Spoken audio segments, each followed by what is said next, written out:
काश मे आसा menace schools मज आसा मे कंस वोनमुत या प्रैक्टिकल असली करुन। देखो देखो सब बच्चों को बुलाएगा वो। देखो मैंने क्या सीखा आज। 8 वरी पुर मैग्नेटिज्म इलेक्ट्रिसिटी ओहम्स लॉ मगर 8 वरी गसित न मे तगान स्विच कसन न मे तगान कह फॉल्ट इस इलेक्ट्रिसिटी मज ठीक करुन।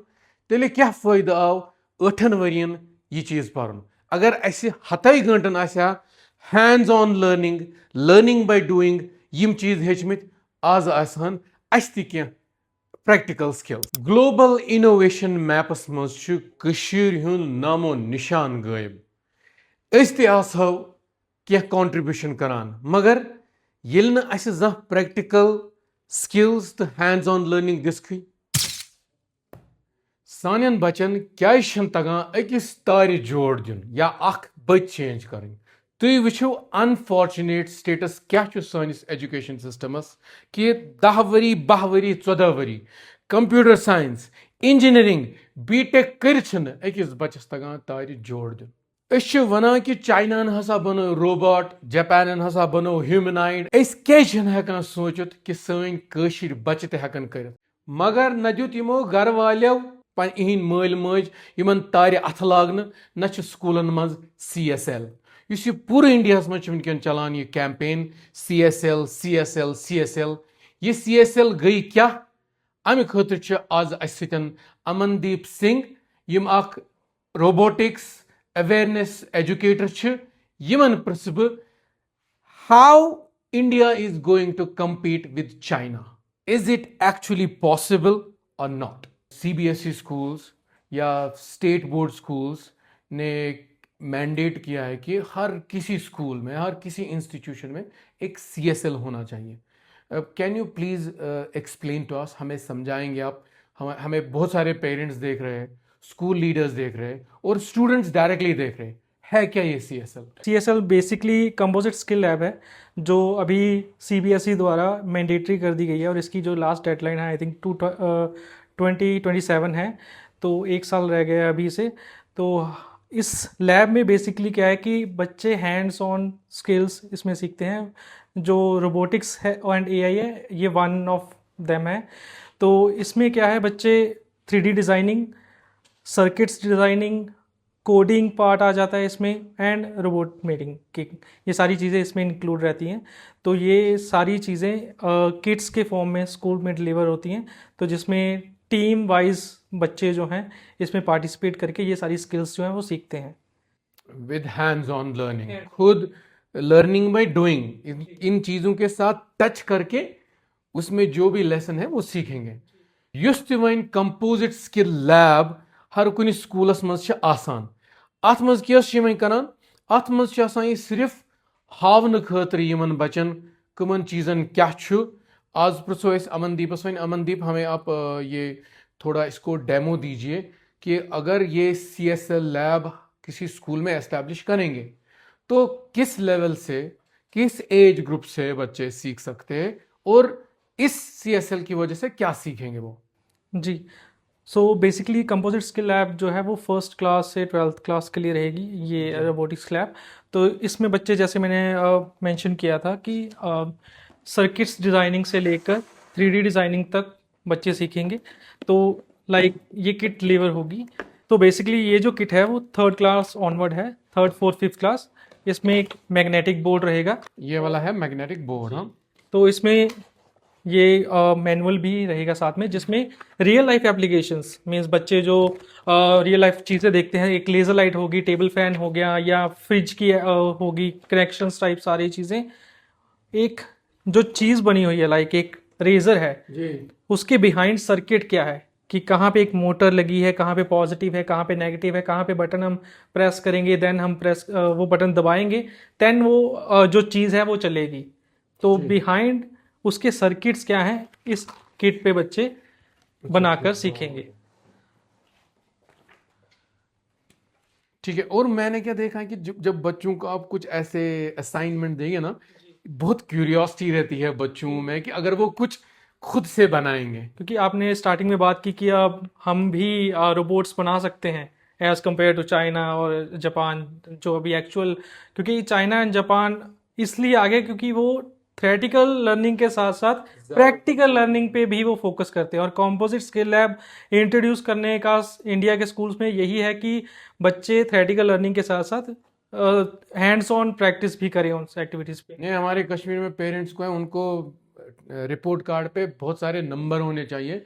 अगर बच्चे को लर्निंग बाय डूइंग या हैंड्स ऑन प्रैक्टिस नहीं है तो कुछ टेंशन नहीं, मगर हर कोई पेरेंट चाहता है कि उनके बच्चे जो वो पढ़े थ्योरी में, प्रैक्टिकल में उनको वो करना आना भी चाहिए।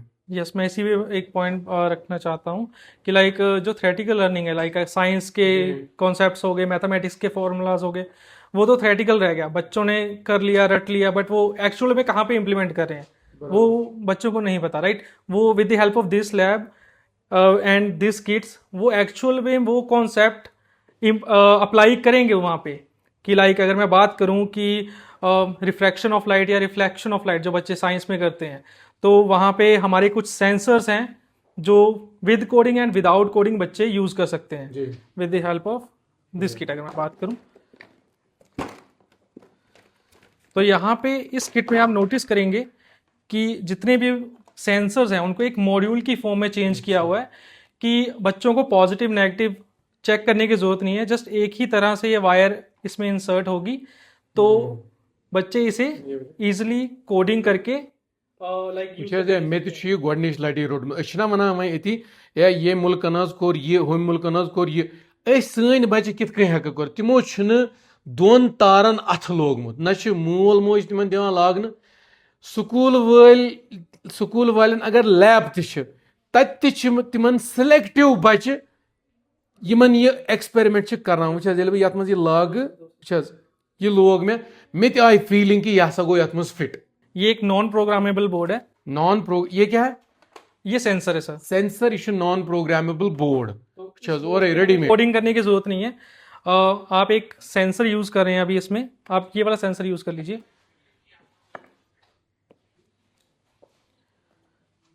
किया मैंने इसमें ये तार ये लाग बह ये मंजन काश मे मेनिस स्कूलस मज मे कंस वोनमुत या प्रैक्टिकल असली कर।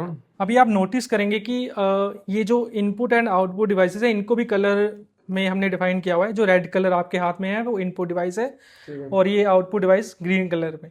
तो बच्चों को ये भी लाइक एक्सप्लेन करना काफ़ी ईजी है और वो गलत भी नहीं लगाएंगे जब हम स्टार्टिंग में उन्हें बता देंगे। तो आप ये वायर आप नॉन प्रोग्रामेबल बोर्ड में अटैच कीजिए। कहाँ से? यहाँ पे ये नॉन प्रोग्रामेबल बोर्ड में वायर को अटैच कर दीजिए। हाँ, अभी आप देखेंगे कि नॉन प्रोग्रामेबल बोर्ड के ऊपर लिखा हुआ है आउटपुट वाली रोज और इनपुट वाली रोज, राइट। अभी आप इनपुट में आप किसी भी में भी इंसर्ट कर दीजिए। इनपुट हो गया ये वोल से इनपुट। हाँ, रो में किया जी। अब अगर आपने इनपुट 1 में अगर आपने सेंसर लगाया है तो आपको आउटपुट भी आउटपुट 1 में मिलेगी, राइट। अभी ये आपका आउटपुट है, अभी आप ये इंसर्ट कीजिए आउटपुट 1 में। आउटपुट में जी, आउटपुट 1 में। आउटपुट 1 हो गया ये जी।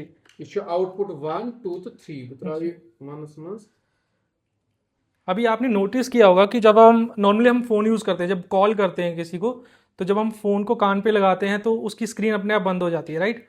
तो वहाँ पे भी कोई ना कोई सेंसर होगा, राइट। अगर आप फिंगर भी करेंगे तब भी वो बंद हो जाएगी। तो सेम प्रॉक्सिमिटी सेंसर वहाँ पे यूज़ हुआ होगा। आप इसके सामने फिंगर कीजिए, सेंसर के सामने यहाँ पे जी। तो आप नोटिस करेंगे कि आपकी एलईडी आपको आउटपुट मिल रही है जब भी आप सेंसर के सामने हाथ करें। अभी इसमें हमने कोई कोडिंग नहीं यूज़ की, राइट, बट हम स्टूडेंट्स को बता सकते हैं कि ये सेंसर है, ये इसकी वर्किंग ऐसे है।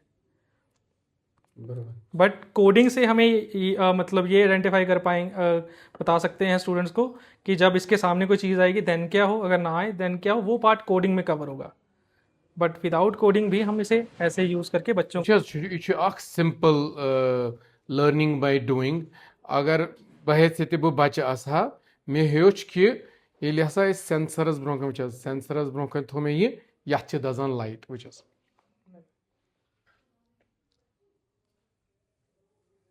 मे एक्साइटमेंट तीजा गसान कि मगर मे पूर यकीन ये बच्चस करनाओ ये पाने एक्सपेरिमेंट अति कर सु 5 लट। देखो देखो सब बच्चों को बुलाएगा वो, देखो मैंने क्या सीखा आज।